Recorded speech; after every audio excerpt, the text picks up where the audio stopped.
Arang mga idol, maayong hapon. So alas 4 na, alas 3:30. So ako ka video mga idol, grabe. Nga tumba tong mga saging dire, imbis kay hapit na unta mamunga.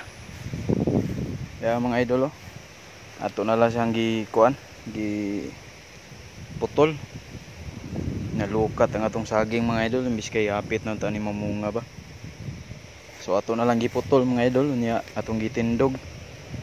Yan base na mamunga pa ni mga idol. Nakasaha na ni siya tulo. Nalukat siya. Ang yang saha nagpabilin. Ato na lang giputol mga idol niya atong gitindog.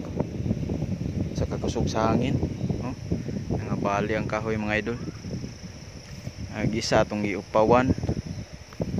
Ipangupawan na itong mga idol. Kari atong gitukhan. Sayang po mga idol ba. Mga tumba kare gido wa gid mada mga idol, tumba gid siya. Nahirig ang uban mga idol, ang kapayas na bali. So may gani kay nilihay ra po ng saging mga idol. So ugaw po datong kamot gikan ta naguna. So wag kay itong agiron mga idol.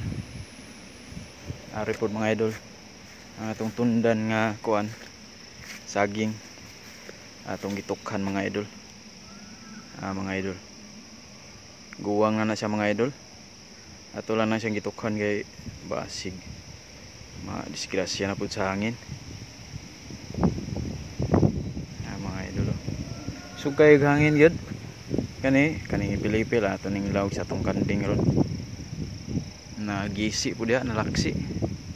Luoy gid mga saging mga idol, sugay hangin ba. Atong atop po do langkat.